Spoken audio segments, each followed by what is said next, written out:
Hello, today I want to talk to you just a little bit about how we talk about time. Now, this is going to be a review for some of you, and that's okay. But for some of you, some of this stuff might be helpful because as we talk about time, we use some terms and terminology that sometimes can be a little bit confusing. I often show this at the beginning of the year, or actually more toward when we're talking about the Odyssey, but due to time this year, I didn't. But we have a little time now, so we can go over how we talk about time. This becomes relevant for the unit that we're in because we're talking about the Renaissance, and that happened during a particular time period. We'll also be talking about how the Renaissance relates to classical antiquity, and that's another time period. So this can be really useful.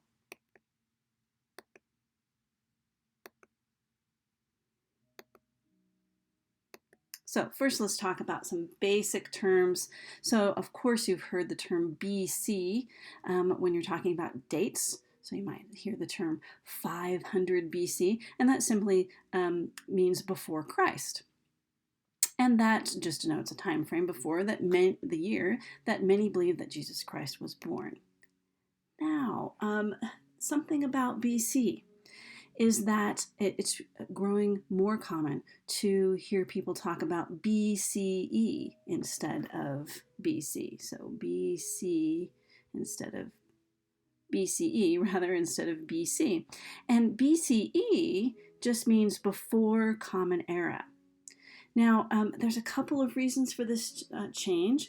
The first is that it is not completely clear when Jesus Christ was born. We have a rough idea. We have a pretty clear idea, but we don't know exactly when he was born. So using the term BC becomes an inexact term. And so this term BCE, or before Common Era, is going to replace the term BC. The other reason is that there are many religions and societies that do not recognize the birth of Christ as a significant event. So it really doesn't make sense to use that event for those people. So we're developing this new terminology called before Common Era. Now you're going to see both terms used. I grew up where we called this time frame BC, so you're going to hear that a lot from me, but you may also see before Common Era. So you can use these terms interchangeably. Both are considered acceptable. Now we also have the term AD, and this comes from the Latin Anno Domini. Now that doesn't mean after death. A lot of people think that AD means after death, but it actually refers to history from the time that Christ was thought to have been born until the current day. And just like the term BC evolving into BCE, the term AD is evolving in that we're more often using the term CE, which means Common Era. And of course, this term has evolved for the same reasons that the term BC has evolved. So if you see AD or sorry, my cat's tail is going in front of the screen. If you see the term AD, it means just the same as the term CE, and if you see the term BC, it means just the same as the term BCE. Again, these terms are interchangeable. All right, so we can think of these terms on a timeline. Now, once again, I'm going to be using these terms interchangeably. So, because lots of things that you see have one term or another. Now, we're going to think about these terms on a timeline. Let's go ahead and show the timeline. Okay, so from the year 1 CE, also called AD, the numbers get larger as history progresses. So they get larger along this line as history progresses, and then the numbers get larger as you go the other way on BC. So as we go back in history, the numbers get larger. Now, it is important to know that unlike a standard mathematical timeline, there is no year zero. So this the line here in the middle is not 0, it's year 1. And we might think of that as the birth of Jesus Christ. Now, you should note that if a year does not have the BC or AD marker, or our other interchangeable terms, BCE or CE, then we just assume that the time era is AD or CE. So if you say 1976 and there's no marker on the end of it, we're simply assuming that that time era is AD or CE. Of course, Common Era. And you can see that here once again on the timeline. Now in this case, the timeline is showing, of course, BC and AD. You see right there in the middle, once again, we've got year 1. So how do we talk about time? We like to think of it as a timeline. It's not exactly, but it's really close. And you can kind of do the math, so to speak, just like you would when you're talking about positive and negative numbers. All right, so sometimes we'll see in referring to history, you're going to see the word circa, or sometimes it'll just be abbreviated as C, and you'll see this word or this abbreviation in front of dates. And circa, it just means approximately, because gosh, we don't always know exactly when things happened. So we have some good estimates about things because we just didn't keep as many records of things as we do now. For example, Shakespeare was born in circa 1564 CE. Now, if I had just said 1564 without the CE, you know what I would be talking about. Now here we see an engraving. This was done by a guy named E. Scriven, and he based it on a drawing by this guy named Ossens Humphrey. It's known as Chando's portrait, and it was done circa 1590. Now, let's talk about centuries. Now, this can be a little bit confusing for people who don't talk about different centuries a lot. So let's go over this. Again, this might be a review, but it's a good review. So once again, here's hopefully a little review. A century is a period of time lasting 100 years. Now, when we refer to centuries, we are referring to the period leading up to the end of that century. For example, the 19th century refers to the 1800s, leading up to the year 1900. And the year 1900 marks the beginning of the 20th century.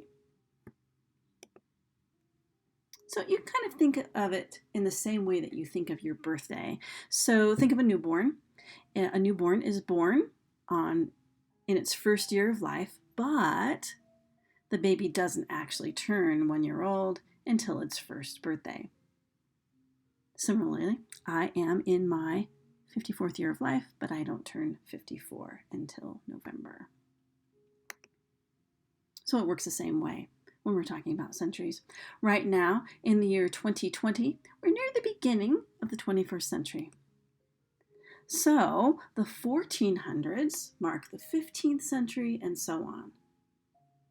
So when we're talking about 19th century British literature, for example, we would be talking about stuff that was written in the 1800s. Now, the 4th century would encompass the period of time from 300 until 399 CE. So when we hear these dates, we'll know a little bit better when we're talking about centuries versus years.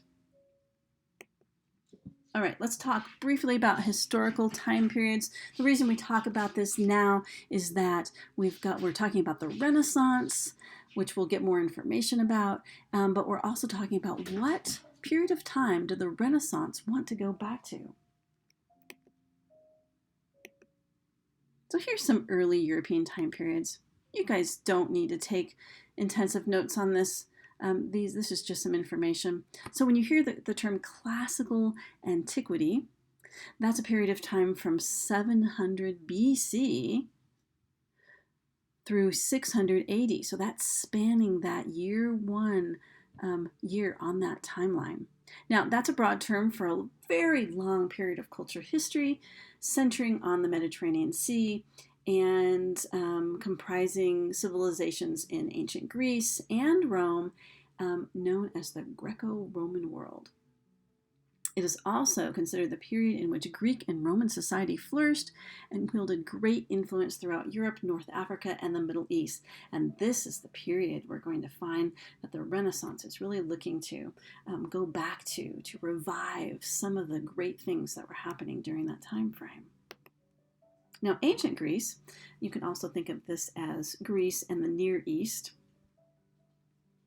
Now, the Near East would be places such as Turkey and Mesopotamian areas. That time frame is circa 3,300 BC through 31 BC. This is a very long period of time, and you can see that it encompasses some of this time frame, some of classical antiquity. Now, it should be noted that this area did have settlements as far back as 9,000, but that's not included in this time frame.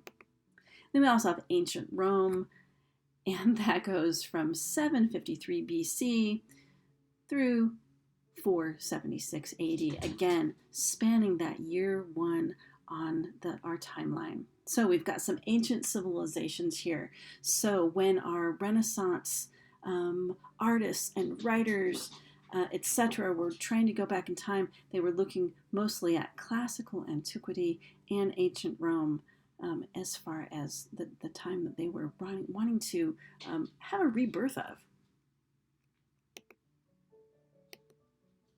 All right, let's talk about some ancient literature. Now, when we talked about stories of the people, we referred to the oldest known epic, which is the Epic of Gilgamesh. And you might recall I had mentioned that it contains a flood story very similar to the one found in the Old Testament. Now, the Epic of Gilgamesh dates to circa 2000 BCE. Wow, that's a long time ago. It was written in Sumerian cuneiform, and we would call this period the period of ancient Greece. Now, Homer, our buddy, Homer, who wrote the Odyssey, lived sometime between 1200 and 800 BC. Again, this is a long period of time to make an estimate, but we're having to piece together limited information to figure out when he wrote. This is the period of ancient Greece. Now, he wrote in the larger period of classical antiquity. Now, oftentimes when people say, oh, it was the classical period, there's also a classical period of music. That is a different thing. A period of music would include such composers as Beethoven. That's a different thing. So you're hearing classical antiquity. That's different from a classical period that we might refer to in music. Now, it's thought that the Old Testament of the Bible was written over a period of time spanning 800 through 100 BCE. So a very long period of time that it was written. It wasn't just jotted down by one guy or two guys or gals. It was written by a number of people over a very long period of time. Now, Plato, you might have heard of Plato. He was a philosopher that many of the thinkers in the Renaissance looked to for some ideas. He wrote in circa 400 BCE in the period of ancient Greece. He also wrote in the period of classical antiquity. Now, we're going to be looking at an author named Ovid.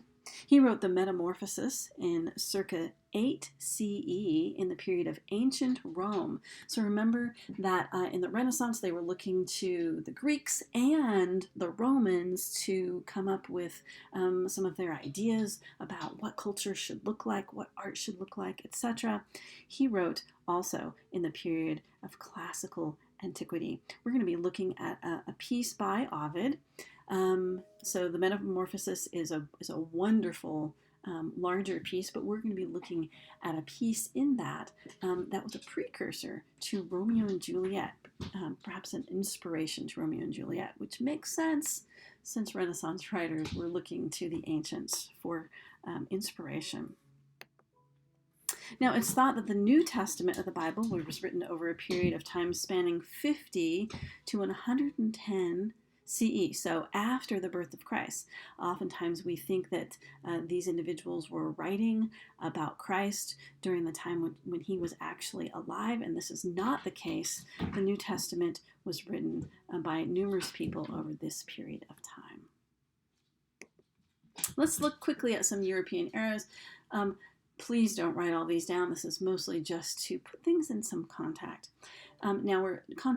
So we're looking at some European eras. There are many more, but note that many of these eras overlap. So we've got the Middle Ages, the early Middle Ages, the Viking Age, High Middle Ages, Late Middle Ages, the Renaissance, which is the time frame that we're talking about this week. The Age of Discovery. Again, see some overlap among these so that these are not distinct eras. The Elizabethan era. Again, this is a period of time that Shakespeare wrote. The Elizabethan era being within the Renaissance. The Jacobean era. The Age of Enlightenment. That's mostly the 18th century. The Georgian era. But again, there's some overlap here, you'll see. The Industrial Revolution. The Romantic era. The Victorian era. So that's mostly in the mid to late 1800s and then going up until the 1900s. Now let's talk a little bit how we refer to things. So there's the Middle Ages. You can also refer to the Middle Ages as the medieval era, okay? But when you talk about the Middle Ages and literature within the Middle Ages, you call it medieval literature, not Middle Age literature. Now, that's just a practice, because medieval in Latin means Middle Age. So medieval in this case, when we're talking about literature, is the adjective, while Middle Ages is the noun. So Geoffrey Chaucer, we're not going to talk about Geoffrey Chaucer in this class, but he wrote the Canterbury Tales in circa 1347, and by the way, that's the 14th century.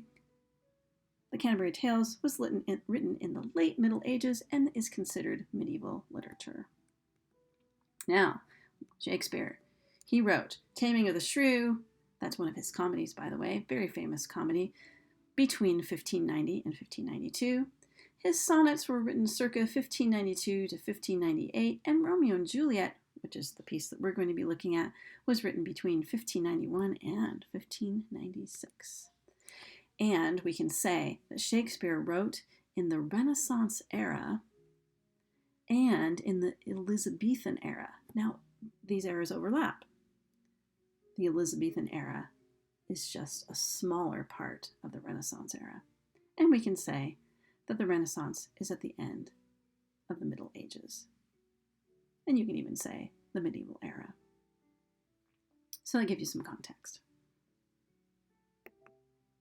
So I hope this has been helpful. I know it's not the most exciting stuff, but this kind of terminology can help us to understand when we're talking about literature, really when we're talking about anything historical, when things happened, and gives just a better idea as to what people are talking about when they talk about different centuries or different eras, or when they say things such as circa.